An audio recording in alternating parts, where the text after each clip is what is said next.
car du temps, elle est l'expression de la vie des peuples.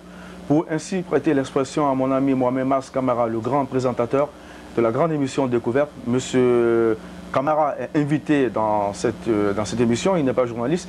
Lui, il est plutôt un promoteur depuis 1995.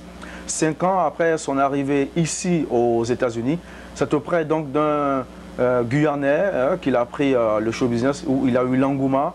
Et depuis lors, il s'est lancé dans ce métier plein de risques. C'est bien ça, monsieur Camara? Bien sûr. Oui. C'est un métier plein de risques quand même. Plein de risques, oui. Voilà. Mais l'idée, c'est venu comment? Comment est-ce que vous avez eu l'idée de vous lancer dans le show business? Comme je vous disais, que lorsque je suis arrivé aux États-Unis ici, bon, j'ai découvert un monsieur du nom de monsieur Alex Boissel, un Guyanais, comme vous l'avez bien dit.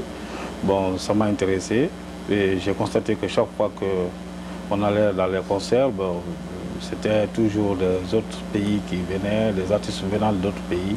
Bon, ben, il n'y avait pas de Guinéens dedans. C'était à partir de ce moment que j'ai pris la décision d'essayer de faire venir aussi nos frères guinéens, afin qu'ils puissent être aussi connus aux États-Unis ici.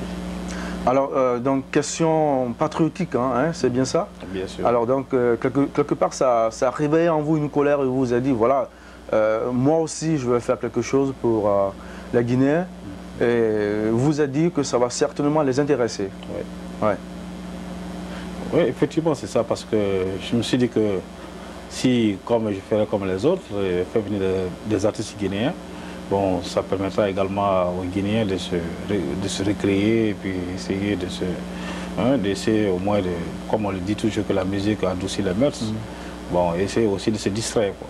La musique adoucit les mœurs, oui. Ça rapproche aussi les peuples, c'est bien ça?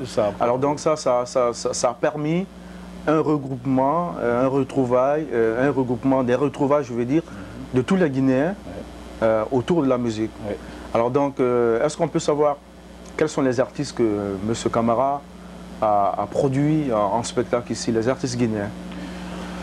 Bon, je peux dire que d'abord, j'ai commencé par un mini-ballet avec le percussionniste Mossiri Camara, qui était venu ici en 89. Non, en 99, c'est ça. Et après Mossiri Camara, bon, il y a Aïcha Diabaté, Baya. Ensuite, Folie Kouyaté. Guilou Folie Kouyaté, c'est ça, oui. Ensuite, il y a eu Mbalou Kanté. Et après Mbalou Kanté, c'était Mama Diabaté. Mama Diabaté, Sonatata Kondé. Ensuite, après Sonatata, ensuite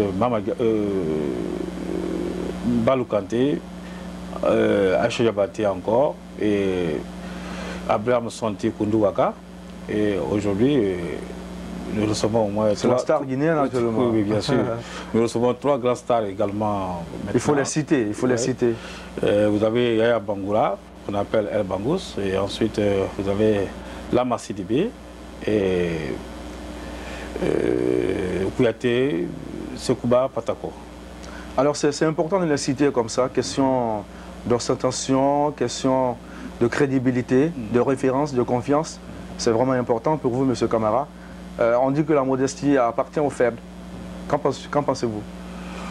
Je pense que ce n'est pas tellement ça. La modestie n'appartient pas aux faibles.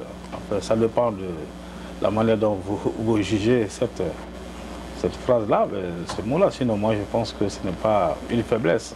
Alors donc, M. Camara, il y a un point très important sur lequel je voudrais qu'on mette la lumière, les projecteurs, c'est l'obtention du visa de ces artistes en Guinée. Alors ça se passe comment? Comment est-ce que vous négociez? Comment est-ce que vous faites pour obtenir les visas pour les artistes?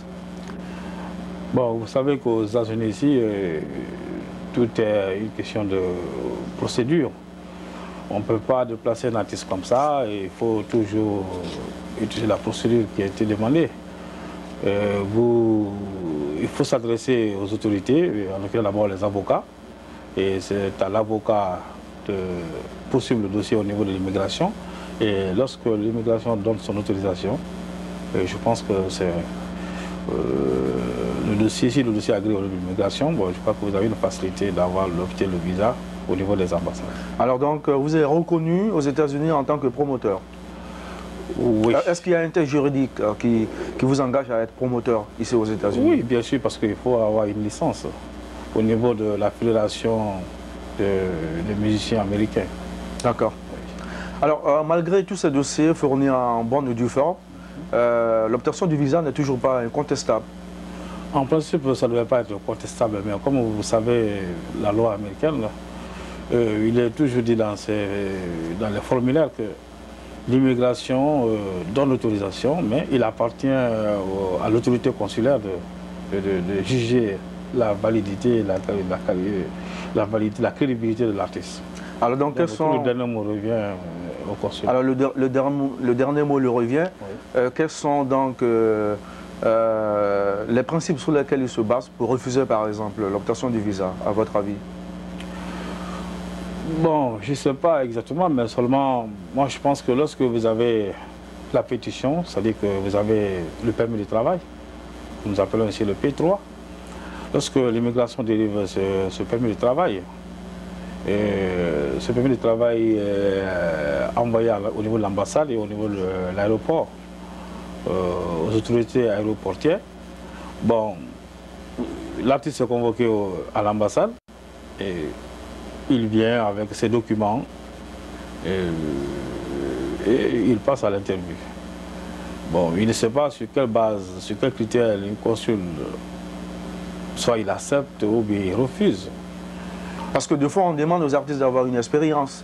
Par exemple, d'avoir fait des tournées dans la sous-région, Abidjan, Mali, etc., avant de venir aux États-Unis ou encore, de présenter un pressbook très important qui définit ou qui détermine sa notoriété dans son pays. Oui, parce que lorsque vous, au niveau de l'avocat ici, bon, lorsque vous déposez le dossier, alors vous avez d'abord la fédération des artistes américains. Bon, ça c'est un organisme qui est là, une association qui est là. C'est eux d'abord qui étudient le dossier, d'abord voir la crédibilité de l'artiste. Et cela se fait à travers soit le pressbook, la cassette vidéo, la cassette radio. Et lorsque cet organisme donne son accord, et je pense que le dossier est acheminé au niveau de l'immigration. Bon, je ne sais pas ce qui se passe. Bon, ce qui se passe aussi deux fois, c'est que, en dépit de tout ce que je vous ai dit, c'est que deux fois aussi il arrive où l'ambassade refuse de donner donc, le visa aux artistes parce que généralement il y a des promoteurs qui en font une source de revenus en gonflant par exemple une liste de personnes, soi-disant des artistes qui accompagnent l'artiste. Bon, je ne sais pas ça exactement, mais moi à mon niveau, par exemple, lorsque je prends contact avec un artiste, alors l'artiste me demande, je voudrais venir avec mon guitariste, je voudrais venir avec mon percussionniste, mes choristes, parce que lorsqu'ils sont sur le terrain ici, ils veulent prouver leur valeur. Et venir trouver des choristes qui ne sont pas habitués à eux, bon, ça leur pose souvent des problèmes. Bon, il se trouve que généralement, en Guinée, les artistes, bon, il y a un certain, c'est pas, les choristes sont un peu dispersés. Oui. Bon, les guitaristes également, ils jouent pour tel artiste. Aujourd'hui, bon, ils sont sollicités un peu partout par les artistes, par les différents artistes. Ce qui fait que l'artiste n'a pas un groupe standard. Oui. Et lorsqu'il a un contrat, et il voudrait venir avec ces éléments-là, alors il est obligé de prendre des artistes, si tu veux, des artistes un peu partout pour constituer un groupe. Ouais. Bon, je ne sais pas maintenant qu'est-ce qui se passe. Bon, alors, M. Camara, je pense que c'est un message qu'il faudrait qu'on lance quand même aux autorités